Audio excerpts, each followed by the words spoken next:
YouTube están ahorita sintonizando estas conferencias que gracias por la tecnología del siglo XXI podemos llegar a millones de personas que aman la verdad y que aman la palabra de Dios. Antes de continuar con la serie que estamos desarrollando, la invasión de los ángeles caídos, les recordamos el seminario profético que vamos a tener aquí en este auditorio del norte, el 7 y el 8 de abril. La entrada es gratuita, desde luego, y pueden ustedes, vamos a comenzar el viernes con una conferencia, 2 conferencias el sábado y 2 conferencias en la tarde del sábado. O sea, van a ser 5 conferencias y culminamos desde luego el domingo.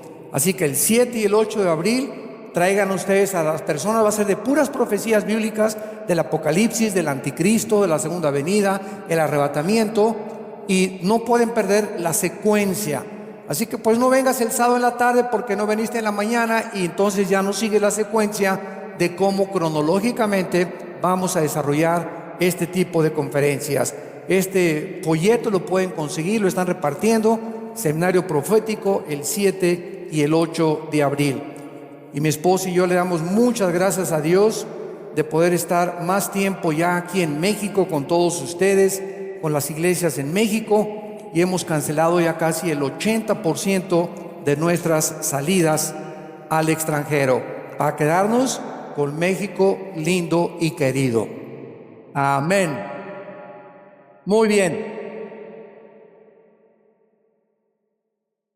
Abran sus Biblias en el capítulo 6 del libro del Génesis, y en esta serie parece que esta es la 5ª conferencia, la invasión de los ángeles caídos. Es una serie extraordinaria. Tienen ustedes que conseguir las conferencias anteriores que están ya a su disposición, porque el mundo está entrando en un punto donde los misterios y las cosas que parecía que estaban escondidas hace 10, 15, 20 años y en los siglos anteriores, Dios las está descubriendo.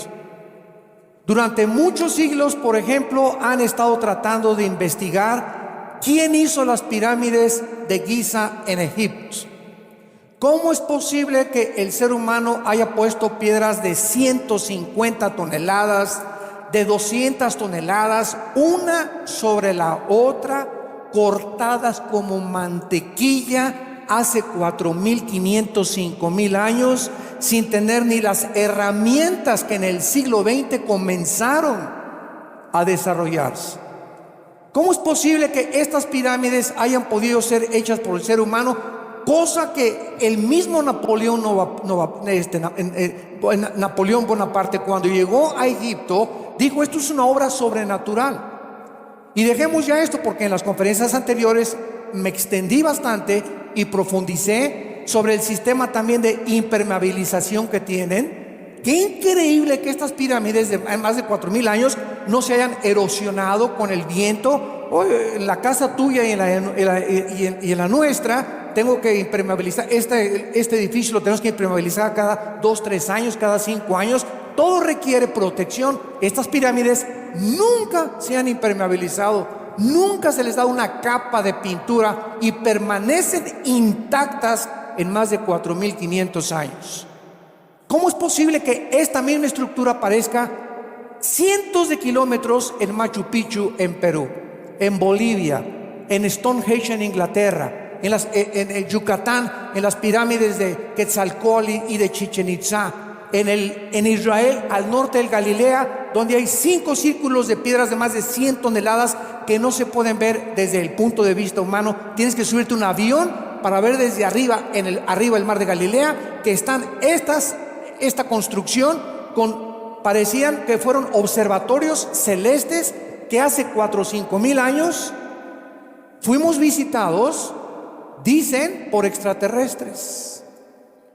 Y ahorita tú prendes el Discovery Channel, el History Channel, y por todos lados la investigación es es que los extraterrestres visitaron la tierra. Esto no es posible que el ser humano lo haya hecho. Y en los monumentos megalíticos aparecen formas de platillos voladores y formas de personas grandísimas y de gigantes principalmente, donde la historia nos da testimonio que sigue la ciencia completamente absorbida por estas investigaciones sin llegar a poder dar una explicación más que los extraterrestres visitaron la tierra, y el conocimiento de estas civilizaciones que visitaron la tierra les proporcionaron a los seres humanos estos conocimientos que son imposibles. Los mayas en Yucatán, sin telescopio, sin calculadora, sin computadora, pudieron descifrar y pudieron armar el ciclo de los 365 días del año, el año lunar, los signos del zodíaco. Todos los monumentos en Yucatán apuntan hacia todas las estrellas y a los 4 ángulos de la tierra. Esto es impresionante, cómo pudieron hace 4.500, 5.000 años los seres humanos, donde comenzaban apenas a desarrollarse la agricultura. Estaban ordeñando las vacas, no tenían martillos, no tenían sierras con punta de diamante. ¿Cómo podían cargar? Ahorita la grúa más grande en el mundo carga 150 toneladas. No hay grúas que carguen más ahorita en el mundo. ¿Por qué? Porque ya no hay necesidad, y ni siquiera se podría llegar a desarrollar una grúa con estas capacidades. ¿Quién pudo montar estas piedras como en Machu Picchu, que están en una colina? Oye, si quieres hacer una construcción, la haces en una cimentación, ¿verdad? Donde haya una base buena y que no se comiencen a hundir. Y todos los edificios en el mundo, comenzando con Bellas Artes aquí en México, se están hundiendo cada año centímetros y pulgadas. Las pirámides de Egipto no se han hundido media pulgada en 4.500 años. ¿Quién conocía la estructura de donde las pusieron para saber que podían aguantar durante 4.500 años miles de toneladas de piedra? Entonces nos encontramos en misterios donde, como la ciencia no puede entrar ni puede penetrar por la investigación científica, pues tienen que contestar: fuimos visitados por extraterrestres. Y la verdad es que esto es así. Fuimos visitados, y siguen en el mundo estos supuestos extraterrestres que la Biblia les llama ángeles caídos. Estamos completamente acompañados en el mundo, y ellos han proporcionado y han aportado conocimientos, porque este mundo en el cual tú y yo vivimos, antes de que Adán y Eva fueron puestos en el huerto del Edén, este planeta Tierra estaba antes ocupado por ángeles caídos, con un querubín llamado como jefe Lucifer.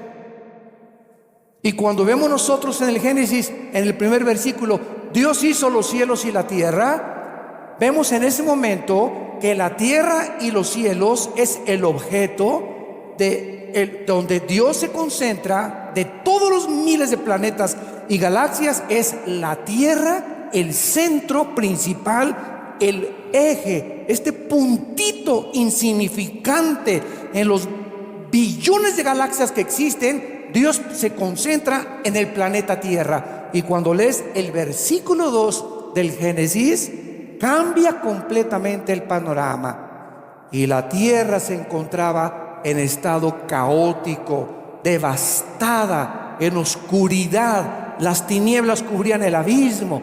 El Espíritu Santo tuvo que intervenir para comenzar, como la gallina se sienta sobre los huevos para empollarlos. Esa palabra que se usa en el hebreo, el Espíritu se movía. Así es la palabra que se usa para las águilas y las gallinas. El Espíritu Santo, como se puso sobre la tierra y la hizo empollar, y Dios dijo que sea la luz. Y Dios no crea en tinieblas nada. Las tinieblas vienen después de que se oscurece la luz. Entonces algo pasó entre el versículo 1 y el versículo 2 del Génesis. hubo un estado caótico, y es en ese lapso, en ese intermedio, donde fueron creados los ángeles. Por ejemplo, lo vamos a ver más adelante en Job, capítulo 38, dice la Biblia que los hijos de Dios, que es una frase que se refiere a los ángeles caídos, estaban con Dios cuando Él estaba tomando las medidas del mundo, y se regocijaban como Dios ponía las medidas, el diámetro del mundo, la circunferencia del mundo. Dios calculó matemáticamente la forma de la tierra, la velocidad de la tierra sobre su eje, sobre el sol en 365 días, cómo Dios pudo calcular cronológicamente y cronológicamente la distancia entre el sol y la luna para que hubiera invierno, primavera, verano y otoño, para que pudiéramos nosotros habitar. Dios hizo una atmósfera entre oxígeno y hidrógeno y gases perfectos para que nosotros pudiéramos respirar, y nuestros alvéolos pulmonares fueron diseñados exactamente para el mundo en el cual nosotros estamos, y las manzanas de la tierra y las uvas y los frutos y todo lo que existe a nuestro alrededor fue diseñado para nosotros. Pero antes de nosotros ya existían los ángeles. Ya existían los ángeles, y la rebelión de los ángeles angelical hizo que Satanás se viniera a este planeta. Dice la Biblia en Isaías 14 del 12 al 14, que Satanás cayó aquí en la tierra, y de aquí dijo: subiré y seré como el Altísimo, sobre las estrellas pondré mi trono. O sea, Satanás planea un asalto al cielo de abajo hacia arriba. Él no estaba en el cielo, él estaba aquí en la tierra. Subiré y seré como el Altísimo. Y fue rechazado, y cuando Adán y Eva son puestos en el huerto del Edén, ahí se encontraba la serpiente antigua, el dragón llamado Satanás. Que Satanás no es su nombre. La palabra Satanás significa adversario o enemigo. Diablo significa acusador. Entonces son títulos nada más. El nombre de él es Lucifer, la estrella resplandeciente de la mañana, o el que porta la luz, el querubín más perfecto, la obra más grande de arte de Dios que Dios jamás haya hecho nunca, fue Lucifer. Coronado con sabiduría, con poder, con esplendor, con belleza. El capítulo 28 de Ezequiel, que lo vamos a ver después, ¿verdad?, nos muestra cómo fue creado Lucifer, y este esplendor hizo que se ensoberbeciera y llegara a creer que puede ser igual a Dios. Y es el mismo sentimiento de los seres humanos que fuimos criados después de ellos. Cuando el ser humano dice: yo no necesito a un Dios que me dé mandamientos, este libro no tiene por qué ser mi manual de la vida, yo puedo establecer mis reglas de la moral. Si quiero ser homosexual, que ese es tu problema, yo no te metas conmigo. Si quiero robar, ese es mi gusto. Si quiero ser lesbiana, ese es mi gusto. Yo pongo las reglas. A mí nadie me tiene que decir qué es bueno y qué es malo. Yo voy a determinar qué es bueno y qué es malo. En ese momento te estás poniendo en la misma posición de Lucifer, ser como Dios. Y sabes una cosa, que tú no eres Dios, ni yo soy Dios tampoco. No somos autónomos.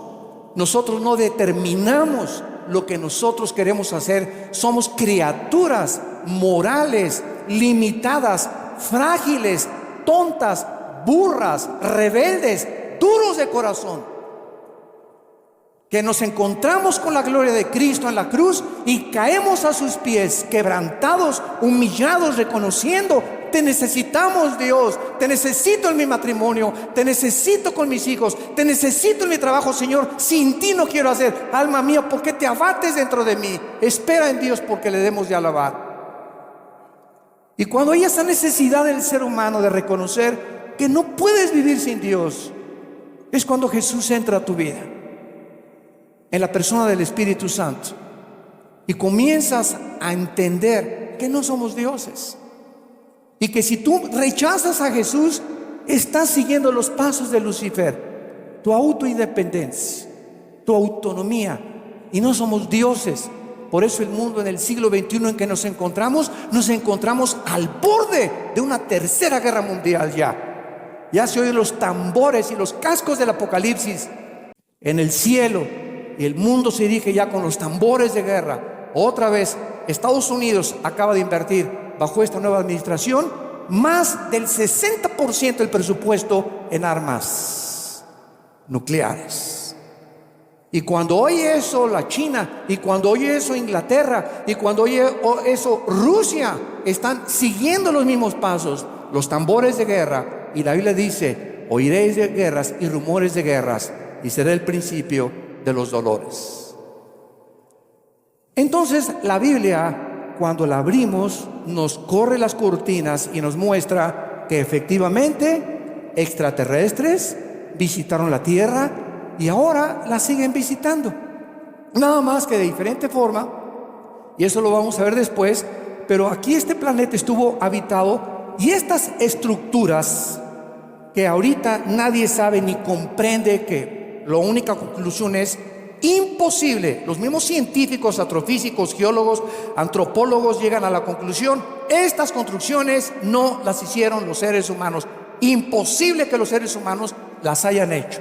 Y lo más interesante también, que es muy paradójico, es que las construcciones de Egipto, las de Machu Picchu, las de Stonehenge, las del norte de Israel, las de las islas enfrente de la China y del Japón, y de todas estas cosas que vemos anormales y los círculos que hay en la tierra, coinciden todos, y nos habla que si esto fue construido hace 4 o 5 mil años, ¿cómo pudieron saber los que estaban construyendo en Egipto comunicarse con los de Machu Picchu y decirles que hicieran lo mismo con las de Stonehenge en Inglaterra, con las que están en las islas, con las que están en Bolivia, con las que están en México? ¿Cómo se pudieron de acuerdo todos que fueran pirámides y monumentos megalíticos de 100, 150, 200 toneladas de peso cada piedra?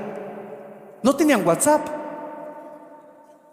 no tenían iPhone, no tenían manera de comunicarse. ¿Cómo es que coincidan?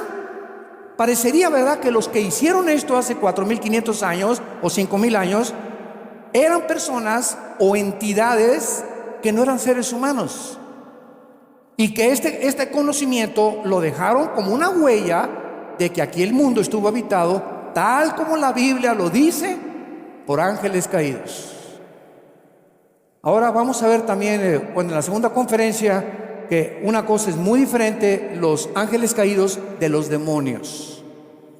Dice en Efesios 6:12, ayer lo comentábamos en el desayuno, en la conferencia sobre los ángeles, el ejército de Dios, que no tenemos lucha contra sangre y carne. Si tú tienes un problema en tu familia, con tu esposo, con tu esposa, si tú tienes un problema con tus papás, si tú tienes un problema con tus amigos en la escuela, recuerda algo: si eres cristiano, tu lucha no es contra tus papás, contra tus amigos, contra los que te bulean o los que se burlan de ti, o con los problemas que tienes con tus vecinos. Nunca pongamos a ningún ser humano como nuestro enemigo.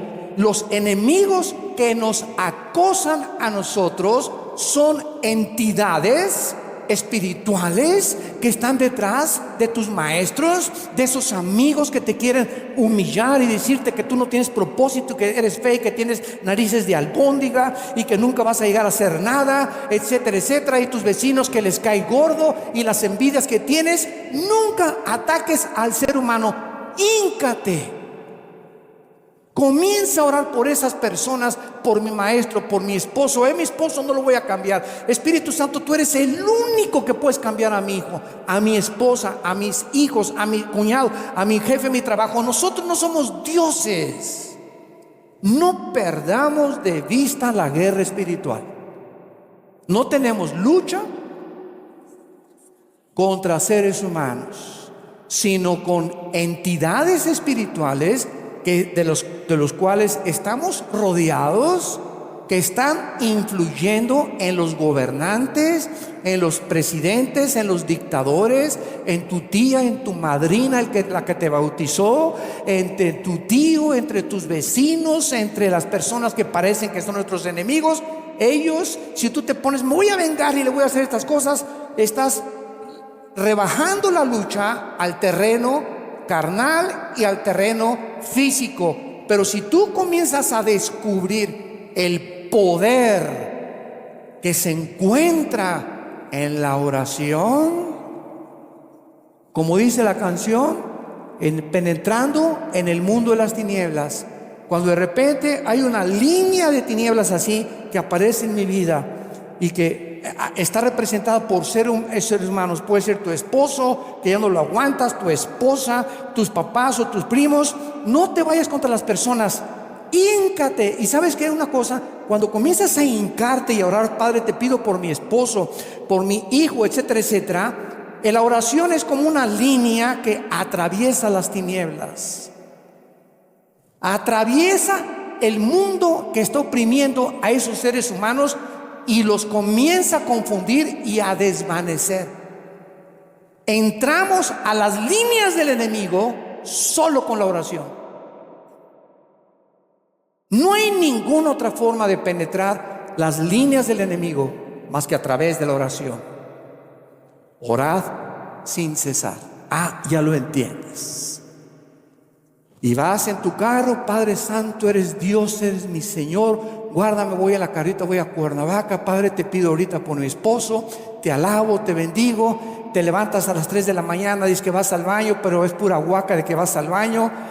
Dios te está moviendo para que te hinques y sepas que a las 2, 3, 4 de la mañana, cuando todo está en silencio, cuando no hay nadie, ni ruido, ni el perico, ni los ladridos de tu perro, es un silencio impresionante. Híncate.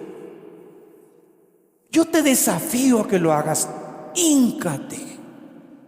Y yo le digo a Dios, y hace muchos años: Padre, te ruego, por favor, despiértame. Me encantan las 3 de la mañana. No tiene que ser esa hora, a lo mejor a ti te gusta a las 5, a las 4, no sé. Pero a mí me encanta. Digo: Señor, siempre a las 3. Y se los digo, tengo años que Dios, de alguna forma, ¿verdad?, con el pretexto del baño, me despierta a las 3 de la mañana. 3 y cuarto, 2:45. Y es el tiempo más hermoso y más precioso. Descargo echando toda mi ansiedad sobre Dios, pidiéndole por esto, por mis hijos, por la familia, por las iglesias, por las ovejas. Y estás listo y comienzas con esa oración a penetrar el mundo de las tinieblas. Y ya cuando te despiertes, ya no está, ni el perro te ladra. ¿Quieres que se componga tu vida? ¿Quieres que se compongan las cosas? ¿Quieres prosperar en la vida? ¿Quieres que se componga tu familia? ¿Quieres cambiar a tu esposo? ¿Quieres cambiar a tu esposa? ¡Ora! ¿Le crees o no le crees a Dios? Ora sin cesar. Génesis 6 nos habla y nos describe el primer ataque a la genética del ser humano. Esto es maravilloso y es increíble. Siempre casi me gusta usarlo como una de las más grandes evidencias de que el libro que tenemos en nuestras manos es inspirado sobrenaturalmente por el Dios creador de los cielos y de la tierra. Las evidencias de la Biblia son abrumadoras. Nadie se atrevería a poder tratar de decir que es un libro hecho por hombres. Igual que como las pirámides concluyen, esto es obra, no es de hombres. Cuando tú conoces la Biblia y lees el registro de la genética, de la química, de la física, de la biología, de la antropología, de la geología, de la literatura y todas las disciplinas académicas que tiene este libro, nadie puede llegar a concluir y decir: lo hicieron los hombres. Tendrías que estar loco para llegar a esa conclusión. O realmente, ¿verdad?, tener la luz enfrente de ti y decir: no, no es luz, es tinieblas. Ese es otro problema. Cuando nosotros llegamos al libro del Génesis, vemos que hay un ataque de estos ángeles, como vamos a ver, caídos, que poblaron la tierra antes que nosotros, que estuvieron durante la creación y que habitaron este mundo y que siguen visitándonos. Asústame en forma de platillos voladores. Ahora se comienzan a explicar. Como me dijo una persona una vez: oye, ustedes los cristianos no creen en los ovnis. Dije: ¿quién te dijo que no creemos en los ovnis? Son fenómenos que no pueden negarse. Claro que hay falsificaciones y en todo hay una falsificación, pero hay evidencias, ¿verdad?, de videos verdaderos de pilotos como Cooper, uno de los astronautas norteamericanos, que cuando le dio más de 12 vueltas a la Tierra, él se enfrentó con un ovni y lo reportó a la NASA. Una persona íntegra, un astronauta, es una persona ecuánime, tiene que estar en sus 5 sentidos, es una persona entrenada, disciplinada, que no puede ver alucinaciones. Entonces no se puede negar que algo está pasando en el espacio, y no lo negamos los cristianos. Pero para los cristianos, estos fenómenos que están desde 1946 y se están multiplicando cada vez más en el cielo, sabemos quién se encuentra detrás de ellos. No lo negamos. Para nosotros no son ovnis, objetos voladores no identificados. Para nosotros son ovis, objetos voladores identificados. ¿Por qué? Porque sabemos que la atmósfera y el aire, Efesios 2 del 1 al 2, se le llama a Lucifer el príncipe de la potestad del aire. Y la palabra aire ahí es atmósfera. O sea, Satanás opera en los aires de la atmósfera hacia abajo. A él no le interesa la luna ni Marte porque no hay nadie ahí. Entonces el ataque y la frontera que está entre nosotros y el espacio es de la atmósfera hacia abajo, y él controla las ondas del radio, de la charrita del cuadrante, de las televisiones, de todo lo que es cibernético, ¿verdad? La mayor parte. Él controla Hollywood, él controla Disney, él controla las películas, él se mete por todos lados, inyecta su veneno por todos lados, y necesitamos hoy más que nunca en la historia discernimiento. Discernimiento.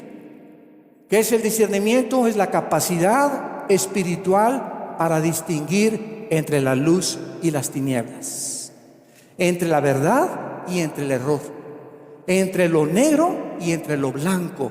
Porque ahorita parece que todo es gris, y tenemos que entender que no todo es gris. Hay bueno y hay malo. Ay, dice Isaías 5, a los que le llaman a lo bueno malo y a lo malo bueno. Ay de aquellos que pervierten el derecho y la justicia y culpan al justo para justificar al impío, decía Salomón en Proverbios. Entonces es interesante que en el Génesis 6 haya ahora mucha más información a la luz de los descubrimientos de la ciencia moderna. En 1860, un hombre llamado Gregorio Mendel descubre las leyes de la herencia y comienza a descubrir con unos chícharos que, pues, si tú tienes una uva y la siembras, no sale naranja, ni melón, ni sandía, sale uva. Si tú siembras una semilla de naranja, no sale plátano, ni sale chabacano, ni almendra, sale naranja. Si tú siembras una semilla de melón, nacen melones. ¿Qué significa esto? Que cada semilla contiene información. Todas las semillas tienen un software. Y ahora con el descubrimiento de la tecnología, cuando comenzamos a inventar los softwares, por ejemplo, tú tienes un software, y este software lo pesas, ¿verdad? Y no pesa pero nada absolutamente sobre una báscula. ¿Por qué? Porque como simple material no tiene ningún valor. Pero ese software contiene miles de datos y de data, de información.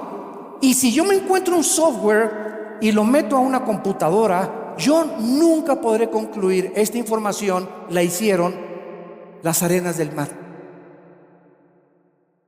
Pues él se combinó el aire con la arena del mar, etcétera, etcétera, y por un accidente esa información inteligente se concentró en una cosa que es un software y que proporciona como una semilla información inteligente. El descubrimiento de la inteligencia o del diseño de la inteligencia es uno de los descubrimientos más grandes en los últimos 15, 20 años, de que es imposible que vengamos de los animales y de que es imposible que seamos la obra y el producto accidental de una explosión en el espacio. Y por más que haya una explosión en el espacio, la pregunta es: la materia no produce el pensamiento. La materia no produce la conciencia. Y cuando llegamos con esta línea elemental de lógica, concluimos como están concluyendo los científicos y los astrofísicos. ¿Sabían ustedes que ahora el 35% de los astrofísicos se están convirtiendo y aceptando que es imposible que vengamos de un chango? ¿Saben ustedes lo que dijo Samuel Crick, el que descubrió en 1954 la hélice del ADN, del ácido desoxirribonucleico? ¿Saben lo que dijo este científico inteligentísimo en la genética, que penetró en los misterios del ADN? ¿Saben lo que dijo? Yo no creo en la evolución, es una tontería. Para mí, los extraterrestres sembraron semillas y así nació la vida en la tierra. Virgen del Socorro. Increíble, pero cierto. ¿Cómo puede una persona con una mentalidad tan grande en la genética estar tan oscuro en su entendimiento en el área espiritual? Y así pasa con grandes personas que son inteligentísimos en la ingeniería, en la tecnología, en las ciencias, en lo que tú quieras, pero en el área espiritual están ciegos. No ven más allá hasta que se conviertan, dice en 2 Corintios 3, las vendas se les caen de los ojos y reconozcan a Dios. Cuando Dios en Génesis 3:15 le dijo a Satanás y a la primer pareja de la cual todos nosotros descendemos, Adán y Eva, que la semilla de la mujer iba a herir en la cabeza a la semilla de Satanás, y la semilla de Satanás iba a herir en el talón a la semilla de la mujer, o sea, Cristo. Lo interesante de esto, desde que se descubrió la genética, pero más a partir del siglo XX, de la década de los 50, 60, donde la genética ahorita ha evolucionado impresionantemente al grado que se quieren ya clonar los seres humanos. Lo interesante de esto, damas y caballeros y santos de Dios, es que apúntalo hoy en tu Biblia en Génesis 3:15. La palabra semilla es la palabra hebrea sera con Z, que significa esperma. Esperma. A ver otra vez. Vamos a barajearla despacio. Entonces, esto es maravillosa la Biblia. El esperma tuyo, le dice Dios a la mujer, de un esperma tuyo va a salir alguien que va a vencer al esperma que va a producir Satanás, que en este caso la obra de arte de Satanás sería el anticristo. Pero cuando antes de 1860 no se sabía nada de la genética y de la transmisión hereditaria que nuestros genes traen, y el esperma de mi padre, cuando se juntó con el esperma de los cromosomas de mi padre con los cromosomas, se formó el cigote. Ahí va en el esperma de mi padre microscópico y el de tu papá, información como tú no te imaginas microscópica, que se juntó con la información del cromosoma microscópico de tu mamá, y se juntaron los dos cuando tuvieron relaciones, y entonces viendo la fertilización y toda la información que tú tienes en tus células y que yo tengo en mis células, es la estatura, el color de pelo, el color de los ojos, hasta características emocionales y sentimentales, todo concentrado microscópicamente en una célula. Increíble. Y cuando vemos nosotros esto, chocamos con la Biblia. A ver, vamos a barajearlo otra vez, Señor. A ver, señor teólogo, explíqueme esto. Las mujeres no tienen semilla. El que tiene la semilla es el varón. Amén. Nosotros somos los varones, los portadores de la semilla, porque nosotros tenemos un cromosoma que las mujeres no tienen, que es el cromosoma Y. Las mujeres tienen dos cromosomas XX y nosotros tenemos XY, y lo sigo repitiendo e insistiendo porque esto es maravilloso. Entonces, si tú eres varón y yo soy varón, es porque el cromosoma Y de mi papá fertilizó los dos X de mi mamá y salimos varones. ¿Qué les digo? El cromosoma determina el género. Si es X, es mujercita. Si es Y, es hombre. Entonces, ¿cómo dice Génesis 3:15 que la semilla de la mujer?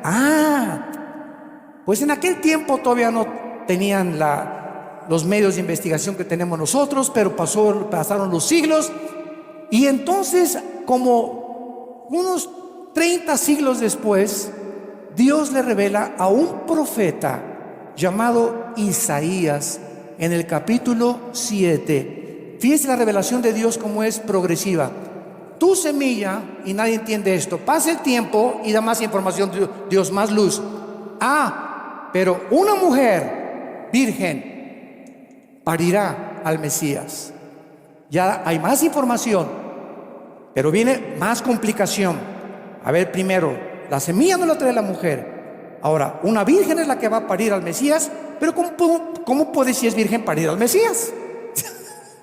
Si una virgen no puede parir a nadie porque es virgen. Tendría que dejar de ser virgen para parir a un hombre, ¿correcto? Entonces seguía el misterio. Y este misterio Dios no nos lo revela hasta llegar al Evangelio de Lucas y al Evangelio de Mateo. Y entonces manda Dios del cielo, ayer en el desayuno, en la conferencia hablamos de esto, a un ángel que es el correo de Dios, que se llama Gabriel. Y Dios manda a Gabriel a la tierra a visitar a una jovencita entre los 14 y 16 años de edad, llamada Miriam, que se traduce María, pero en el griego es Miriam. Y el ángel se le aparece a María y le dice: María, ¿vas a ser mamá? Fíjense la revelación de Dios, ¿no? Y aquí todavía no en 1860 todavía Méndez no descubría nada. Y esto fue escrito hace 2000 años. Señores ateos, tercos, cabezones. ¿Vas a ser mamá? Y le dice María al ángel: pero ¿cómo que voy a ser mamá? Si ni a Cancún nos hemos ido, José y yo. Estamos comprometidos. Para que una mujer se embarazara en esa antigüedad sin haberse casado, no se imaginan, hasta la ley le hubieran aplicado con todas las de la ley. Y entonces el ángel Gabriel le dice a María: María, no temas, porque lo que vas a engendrar no va a ser el producto del esperma Y, que es lo que determina el varón de tu novio, de José, sino que el Espíritu Santo te va a cubrir, y el santo ser que va a ser fertilizado con tu óvulo XX va a ser Dios quien va a proveer el cromosoma Y, porque iban a ser un salvador y no una salvadora. Esto es impresionante. No iba a ser un cromosoma X con los dos X de María. Tenía que ser el cromosoma Y, que es el que determina el género masculino. ¿Por qué tenía que ser varón? Simplemente porque la infección del pecado la traemos los hombres. Desde que se infectó Satanás en su cromosoma Y, todos los cromosomas Y de todos los varones que nacen, todos nacimos infectados. En otras palabras, ¿entiendes ahora Romanos 5:12? Te lo sabes de memoria, ¿para qué lo buscas? De la manera que el pecado entró al mundo por un hombre, el pecado pasó. Esto fue escrito hace 2000 años por el apóstol Pablo. Esa palabra pasó es una palabra genética. Pablo ya está hablando que algo se transmitiría de generación en generación. Así el pecado pasó a todos los hombres por cuanto todos pecamos. Pablo se volvió a equivocar. Vean ustedes la Biblia, lo que aparentemente parecen contradicciones. A ver, Pablo, aquí la regaste, ahora sí te agarré.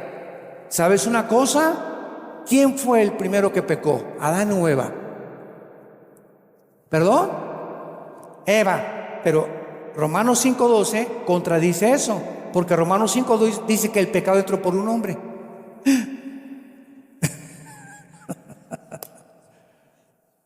Alabado sea el Señor, me encanta la Biblia. Y me encanta también poder enseñarles todas estas maravillas de Dios. ¿Cómo puede decir Pablo que el pecado entró al mundo por un hombre cuando fue Eva? Ustedes, chamacas. Fue Eva la que, a ver, llega Adán. Ya estaba con la manzana, ¿verdad? Oye, no te la comas.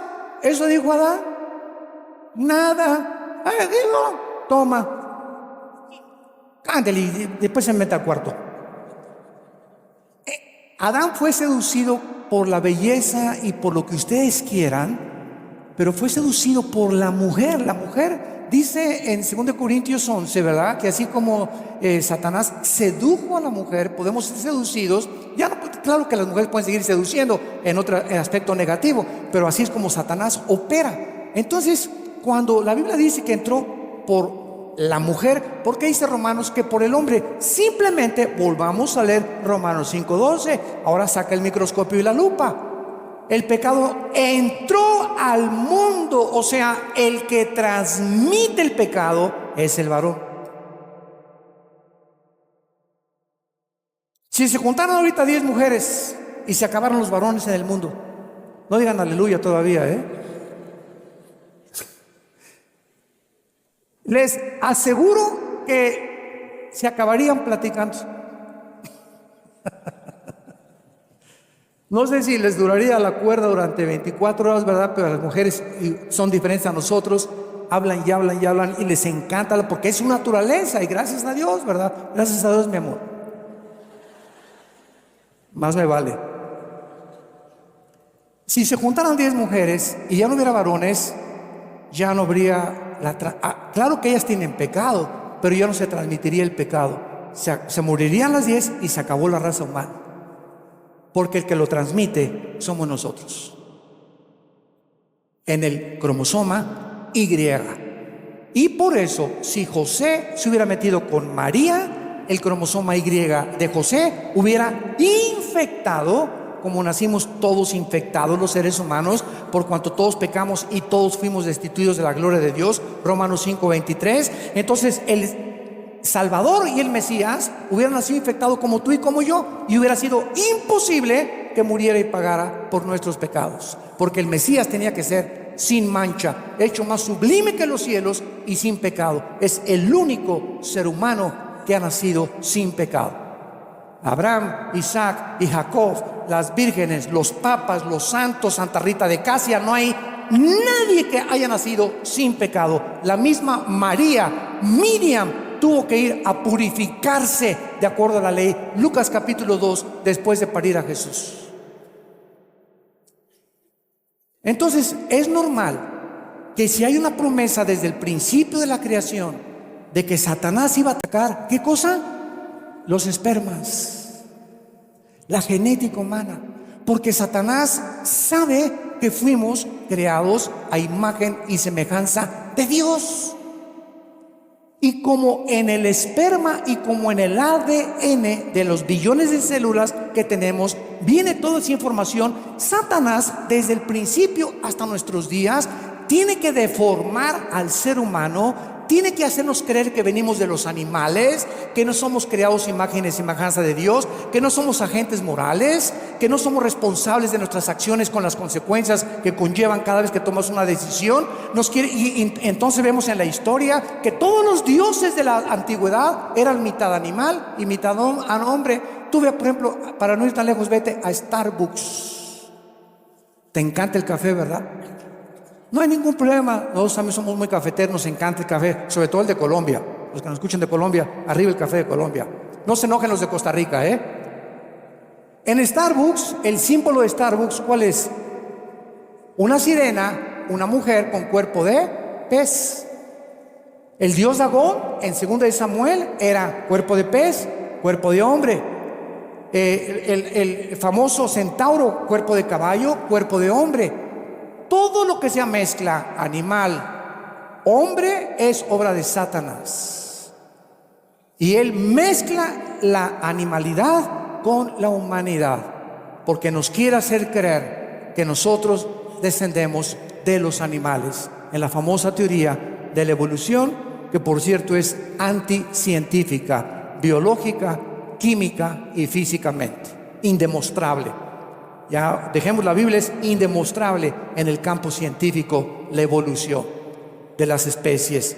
Entonces es lógico que en el capítulo 6 que estamos ahorita abriendo venga el ataque contra la genética. Aconteció, versículo 1, que cuando comenzaron los hombres a multiplicarse sobre la faz de la tierra y les nacieron hijas, puedes hacer 3 columnas. Una columna hombres, otra columna mujeres o hijas, y en el versículo 2 entra al escenario una frase desconocida hasta este momento, que en el hebreo es Ben Elohim, y se tradujo los hijos de Dios. Santos de Dios en la Biblia, nunca jamás en el Antiguo Testamento, nunca en el Antiguo Testamento la frase hijos de Dios se atribuye a los seres humanos, siempre es a los ángeles caídos.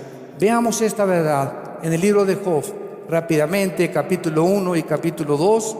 Dice el libro de Job, capítulo 1, versículo 6: un día vinieron a presentarse delante de Jehová los hijos de Dios, entre los cuales también vino San Martín de Porres. ¿Eso dice? No, ¿verdad? Entre los cuales vino Satanás. Capítulo 2, versículo 1: aconteció que otro día vinieron los hijos de Dios para presentarse delante de Jehová, y Satanás vino también entre ellos, presentándose delante de Jehová. Brincamos al capítulo 38 de Job y dice el versículo 4 en adelante: cuando Dios formaba la tierra, antes de que tú y yo existiéramos. ¿Dónde estabas tú?, le pregunta Dios a Job, cuando yo fundaba la tierra. Házmelo saber si tienes inteligencia.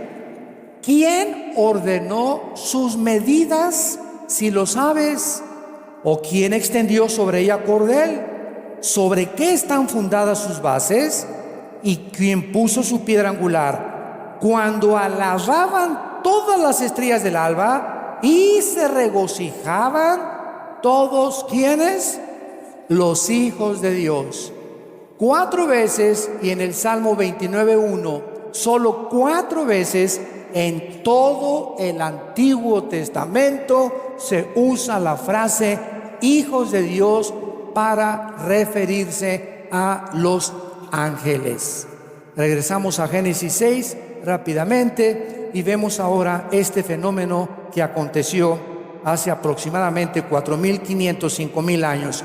Que viendo los hijos de Dios que las hijas de los hombres eran hermosas, tomaron para sí mujeres, escogiendo entre todas. Versículo 4: había Nepilim, apúntalo ahí, se tradujo gigantes.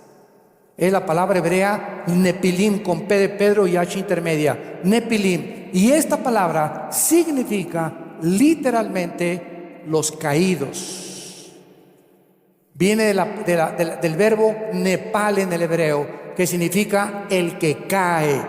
O sea, había caídos en la tierra, o los Nepilim o gigantes, y también después que se llegaron los hijos de Dios a las hijas de los hombres, les engendraron hijos. Fueron los valientes que desde la antigüedad fueron varones de renombre. Muy bien, no nos va a dar mucho tiempo esta mañana, pero ahorita en la conferencia que sigue voy a explicar más esto. Pero el resultado de una intervención o mezcla ángeles caídos, mujeres humanas, produjeron monstruos de 4 o 5 metros de estatura, llamados los gigantes o los Nepilim, con 12 dedos en las manos y 12 dedos en los pies.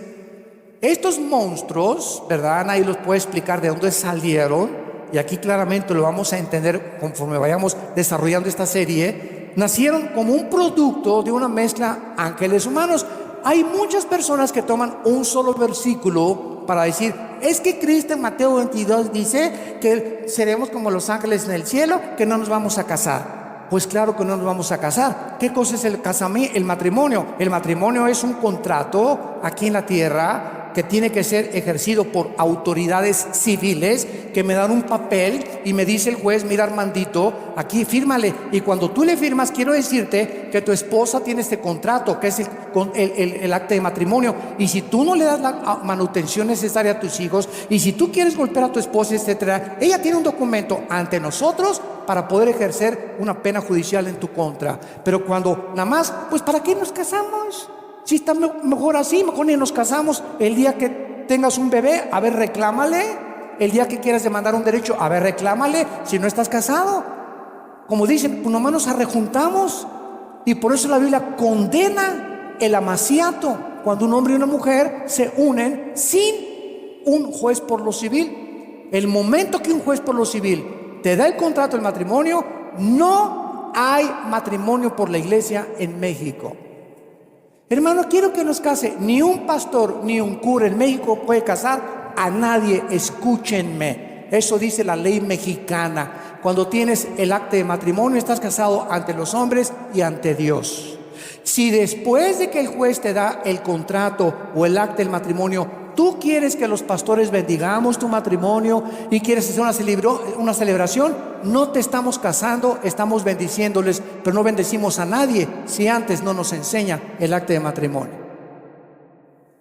Para que lo entiendan clarito.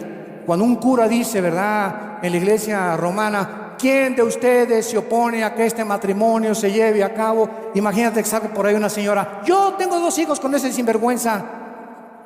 ¿Qué hace el cura? Hablarle a la patrulla para que se los lleven.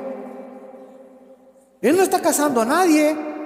Él no está casando a nadie. Está impartiendo la bendición, pero es la tradición. Casados por la iglesia. No hay tal cosa como casados por la iglesia. En Estados Unidos sí, los pastores sí pueden y tienen el derecho del gobierno de poder ejercer el acto del matrimonio. En Estados Unidos, no en México. Entonces aquí no hay tal cosa como casados por la iglesia. Nos tenemos que casar por la iglesia católica o la iglesia protestante o la iglesia evangélica. No hay tal cosa. Cuando el juez te entrega el acta de matrimonio, Dios te considera marido y mujer. Romanos 13, sometámonos a las autoridades civiles establecidas por Dios para nuestro beneficio común. Entonces vemos que estos gigantes que nacieron en la tierra se comenzaron a reproducir de una forma híbrida. Y veamos rápidamente en el libro de Deuteronomio capítulo 2, Deuteronomio 2, de qué forma en el Antiguo Testamento los gigantes aparecen por todos lados. Dice Deuteronomio 2, versículos 10 y 11, los emitas, apúntalo, emita significa terribles. Los emitas, Deuteronomio 2, 10, habitaron en ella pueblo grande y numeroso como los hijos de Anac. Tanto los emitas, como lo vamos a ir desarrollando, como los anaseos eran gigantes y gobernaron, poblaron y controlaron la tierra de Canaán. Ahora entendemos por qué la orden a Josué era: cuando entres a Canaán, extermina hombres, mujeres y niños. Y ahí vienen tus padrinos los ateos. Esto es un genocidio, señora. Tú dicen, ¿cómo es posible? Eso siempre, yo sé los argumentos que siempre sacan. Esto es un genocidio. ¿Cómo puede un Dios de amor? Mira, vamos a comenzar desde el principio. Si Dios es el autor de la vida, Él tiene el derecho de quitar la vida a quien Él quiera. Se nos prohíbe a nosotros matar y quitar la vida porque nosotros no somos dioses. Más que en tiempo de guerra, como lo vamos a ver más adelante, y en defensa propia, y cuando hay premeditación, alevosía y ventaja, es cuando una persona es culpable en la Biblia de asesino. Si alguien entra a mi casa y yo tengo una pistola, o soy policía, o soy soldado, y veo que entra al cuarto de mis hijas, lo plomeo. Y esto, Dios no ve más que la defensa propia. Tú puedes defender a una niña que están violando en un pasillo por Nueva York como un pastor lo hizo. Estaban violando a una negrita, 3 hombres, y él pasó, el pastor traía permiso de portar armas, lo estuvo viendo, suéltenla, lo agredieron y se los echó a los 3 y lo soltaron al otro día. ¿Por qué? Porque es defensa propia y en defensa de terceras personas cuando están sufriendo algún daño. Entendamos, Dios ve la intención del corazón, no ve cuando tú jalas el gatillo. Entonces esto es muy, muy importante para que lo podamos entender. Los gigantes, dice el versículo 11, eran tenidos como los hijos de Anac, y los moabitas los llamaban emitas. Cuando Dios da la orden, exterminan en Canaán a todos, lo vamos a ir entendiendo. Ahora lo entiendes, para que sepas contestarle a tu padrino y a tu tío y a tus primos y a los maestros de la escuela, que como no tienen la iluminación ni entienden la mente de Dios, que se encuentra la sabiduría siempre de Dios antes de tomar una acción, le puedes tú explicar: ¿sabes una cosa? Es que tú no entiendes esto. Canaán estaba infectada genéticamente. Se había desparramado el esperma de los gigantes y la mezcla con las mujeres. Y Dios tuvo que mandar un diluvio para acabar con toda esa civilización, porque Dios no... Si me dicen, es que era muy grande el pecado. Oye, ¿ya desde cuándo nos hubiera mandado Dios un diluvio en el siglo XXI? Si se tratara por la maldad, ya en el siglo XXI hubiéramos desaparecido. Había algo que lo vamos a ver mucho más profundo que simplemente la maldad de los hombres. Cuando dice que Dios encontró a Noé genéticamente puro, era porque Noé y su familia eran los únicos que no traían la contaminación de el cromosoma Y y de la mezcla de los ángeles y de los gigantes con las mujeres y los ángeles con las mujeres. Ahora, para poder contestar rápidamente esta pregunta, ¿qué acaso los ángeles pueden entonces tener relaciones sexuales con los seres humanos? Y la respuesta es la siguiente: ahora que conocemos la genética y conocemos la forma en que se puede alterar y manipular los genes y el ADN, como ya lo están haciendo, si los ángeles no tuvieron físicamente una relación con las mujeres, los ángeles sí tienen el poder, igual que los demonios, de alterar la genética del ser humano. Los demonios se pueden meter a tus neuronas, a los músculos, a los nervios ópticos de los ojos, a las cuerdas vocales. Y hiciste que hablas así, y ya te das cuenta que es un demonio, a los alvéolos pulmonares, a los intestinos, al páncreas, al sistema nervioso. El gadareno tenía 6,000 demonios en los músculos, en las cuerdas vocales, en los nervios ópticos. Pueden deformar completamente y volver loca a cualquier persona. Entonces sí tienen esa capacidad de alterar la genética, producir monstruos. No sabemos de qué forma, pero la genética fue alterada. Y tú y yo, cuando recibimos a Jesucristo como nuestro Salvador, si traíamos maldiciones del pasado que habíamos heredado en el cromosoma de mi mamá o de mis abuelos y tatarabuelos o de mi papá, el de mi papá o el de mi mamá, el que está en Cristo, nueva criatura es. Todas las cosas son hechas viejas y pasaron, y de aquí en adelante mi Señor me lleva por un camino de la luz. Con el bien y la misericordia me seguirán todos los días de mi vida. Voy a tener seguridad, voy a tener esperanza, y voy a comenzar a transmitirles a mis hijos en mis genes nuevos, porque el Espíritu Santo hasta transforma los genes, la herencia, porque la generación de los justos será bendita. Salmo 112, versículo 2. Padre, te damos gracias por tu palabra. Te bendecimos, Señor, y te damos las gracias porque eres el Dios de la esperanza, que nos llenas de todo gozo y paz en el creer, para que siempre abundemos en esperanza por el poder del Espíritu Santo. Nos has hecho renacer para una esperanza viva por medio de la resurrección de tu Hijo Jesucristo de entre los muertos. En esta mañana, y ustedes que nos ven a través de las redes sociales, les invitamos a que reciban a Cristo en su corazón. Permite que Él venga a romper todas las maldiciones de tu pasado, maldiciones que la Biblia le llama generacionales, que son transmitidas de generación entre generación por el pecado del ser humano. ¿Cómo podemos ser libres de estas cosas? ¿Cómo podemos comenzar a vivir una vida nueva? Con nueva esperanza, nueva seguridad. Un futuro completamente distinto al infierno que muchos de ustedes han vivido hasta este momento. La respuesta es: arrepiéntete de tus pecados. Arrepiéntete con todo tu corazón de tu vida pasada y reconoce que no eres Dios, que no eres una diosa, que fuimos creados a imagen y semejanza del Creador de los cielos y de la tierra, del Dios y Padre, de Jesucristo nuestro Señor y Salvador. Ábrele tu corazón a Jesús y dile: Señor, perdona mis pecados. Creo que en esa cruz, con tu sangre preciosa, es la medicina para lavarme y sanarme de las maldiciones y del pecado que he cometido.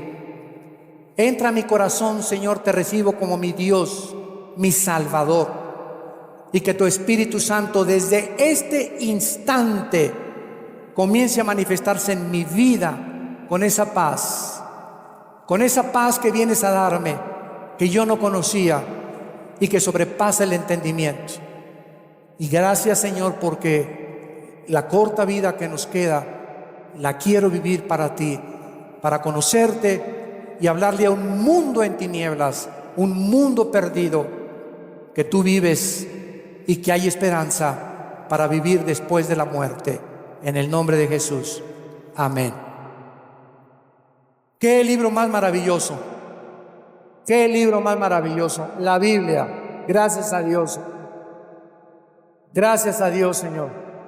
Todos ustedes que en esta mañana hicieron esta oración por primera vez, invitando a Cristo como su Salvador, les quisiera pedir que se pongan de pie para felicitarlos y darles una bendición especial. Pónganse de pie todos los que hicieron esta oración, invitando a Cristo. Mira, gracias a Dios.